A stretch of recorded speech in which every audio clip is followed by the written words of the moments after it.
Good afternoon, everybody. How is everyone? I'm Donald Clark. I am one of the acupuncturists here at Seeing My Healing Arts, Seeing My Fertility. I hope all is well. I hope you can all hear me and see me. Sometimes we have some um, connectivity issues, and I just want to make sure if you can't, just let me know. I hope everyone's well. It's been a good couple weeks here. Summer's in full swing, and everyone's getting their gardens in, and flowers are really looking good. I personally have put all my flower beds in, and they're starting to look good. We just need some warm weather. It's been chilly up here in the Northeast, but I understand it's been brutally warm in the South and Southeast. So I guess we'll take it as a blessing. I titled today's live as um, back to square one. And it's kind of, we're going to talk a little bit about what happens when we go back to square one, but at the same time, we're not gonna dwell on going back to square one. But anyone that's alive really knows what a setback is, right? Knows how to deal with setbacks, or going back to square one and what that means. And oftentimes in the fertility journey, or I'd say family planning, there's a lot of going back to square one. And it's you know what how we handle that, or how we process that really kind of dictates the next leg of the journey, or the next leg of the adventure. And what I really want to focus on is not necessarily um, coping with loss, because that is definitely an issue, but how to move forward. And I often say lemonade, right? Making lemonade out of lemons. And the one thing I have learned here in 15 years, watching families plan and family planning, and trying to have children and start a family, is that you guys are the most resilient people I've ever met. And if there's anyone that can talk about going back to square one, it's a fertility patient. And I mean, there's lots of journeys in the world, but fertility patients, they get put through the gauntlet. They go through the motions when it comes to retrievals and transfers, and all the ups and downs associated with that. And the end product is a beautiful baby. And like I've said before so many times, it's quite it's the common here. It's the norm to have babies. So those that stick with it, are rewarded. But for those that choose a different path, good for you.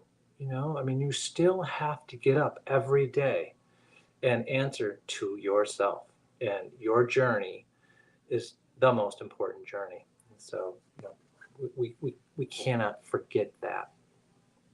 So oftentimes when we have a IUI, or a retrieval, or an embryo transfer, and the results are not what we want, sometimes it's just a loss at 8 to 12 weeks. Sometimes it's a loss further into the pregnancy, or it's just a negative. It's just a negative beta test, or beta negative pregnancy test. And I always want people to reflect on what they've done in the past. And I always try to encourage people to try new things, switch it up. And if it's I don't know what the definition of insanity is, but I think it's doing the same thing with the same uh, response, or the same failed response, and that's called insanity or something like that. So if you're continuing to do the same things, and you're continuing to get the same results, then I just encourage everybody so much to change it up a little bit. Change up what you do with your acupuncture. If you're doing a lot of acupuncture, move into something else. Move into massage. Move into yoga. If you're doing a lot of massage, move into acupuncture. If your diet is full of empty calories and excess calories, shrink your caloric intake. focus on carno, focus on fatty meats, try some different things. I can't really speak about meds, but talk to your provider, talk to your nurses, talk to your doctors about what you can do to switch up your med schedules. And so try, what I'm trying to relay is don't get caught in this routine where you think it's going to be fine, or everyone's telling you it's going to be fine, but you continue to get the same results. I see this a lot with ovulation for women that are trying to conceive naturally, or women that are in IUI cycles. For the women that are ovulating and trying to conceive naturally, ovulation is, it's not cookie cutter. It's not like flipping a switch and boom, you ovulate, insert sperm, boom, pregnant. It's not like that. I'm finding a lot of women are getting pregnant further out from their ovulation peak than you would think. So, if you're a fertility patient or you're family planning and you're doing a luteal hormone surge, an LH surge, and you're checking for that surge to determine when you've ovulated, it's not just, okay, I'm ovulating, let's try to get pregnant. It's let's see where the surge is, or where we think it's going to be. And I'm today might be the day, my temperature's rising, whatnot. So try different things. Try to start to conceive naturally a day or two before the surge, up to 3, 4, 5 days after the surge. Everyone's body is a little different. And so the way the egg is going to move down the tubes into the uterus is different than the next person's. Everyone's systolic function and how things move in the body are different. And if we were all the same, we would have figured it out by now, and everybody would have no problems getting pregnant. So try things different. Think outside the box, right? And when going back to square one, it's like going back to square one. We're going back to square one.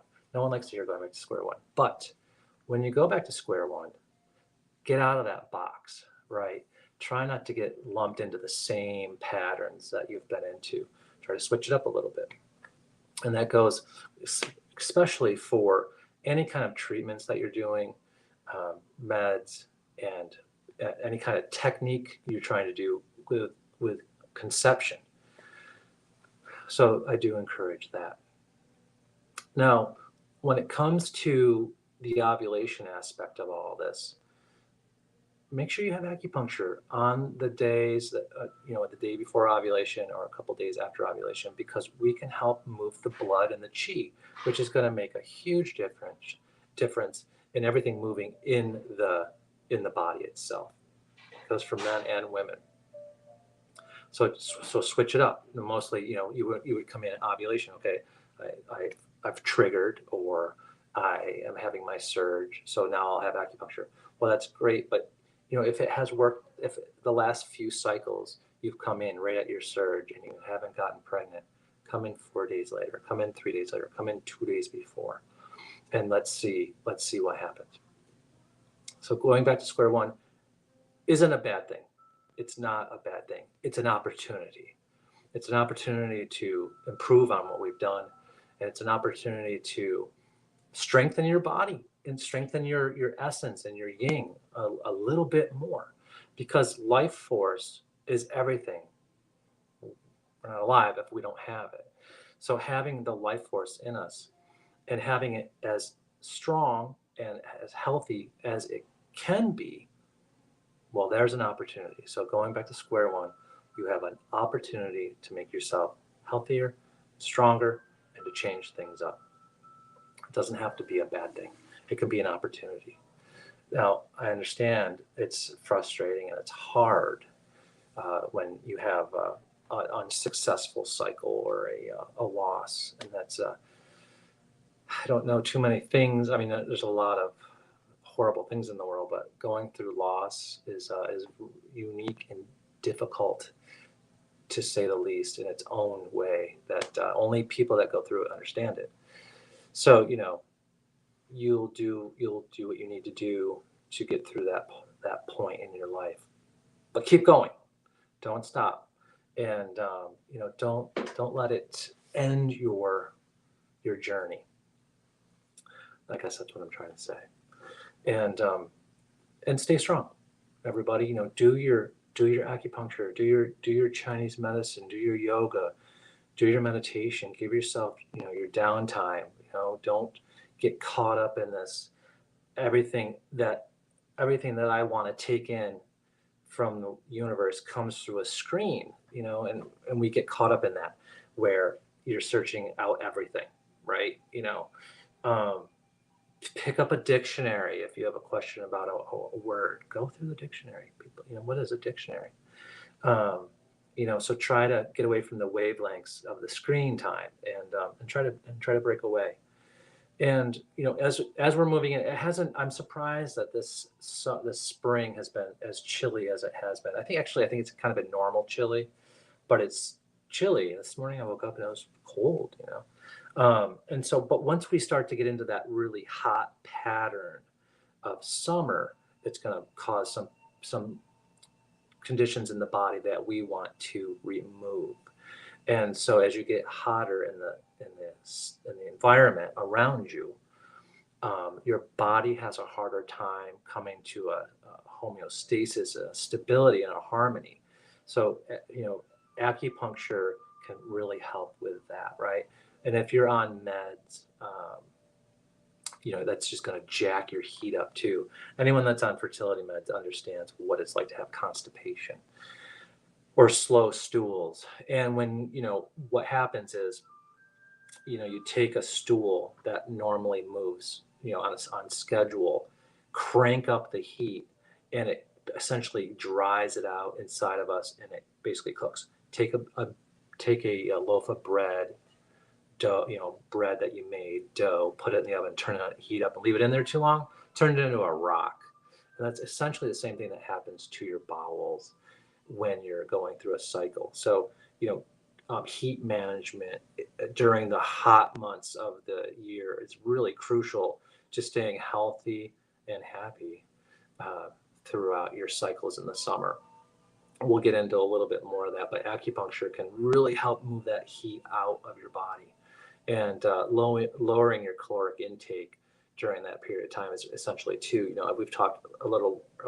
We talked about the benefits of intermittent fasting, and that's really crucial in the warm summer months. So keep that in mind. And as we start to, for the folks that are in the heat belt right now, it's more important for you to do that now. Talk to your acupuncturist about heat removal. Summer months are not the time for turmeric, ginger, or ginseng, and a lot of people, focus on that, and they really shouldn't. Try to get away from those, and eat small amounts and drink water, and that's really kind of all we need, and keeping our minds healthy and our bodies healthy.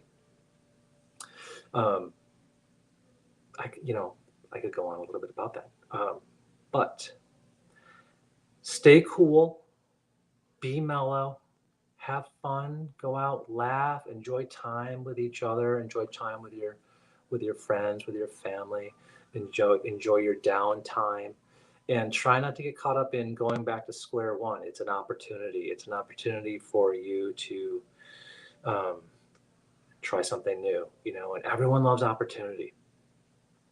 Text me, set up consultations on Wednesday. I'm here, and I would love to talk to you guys or answer any questions. And ultimately, I'd love to see you in my treatment rooms. Take care. Thank you.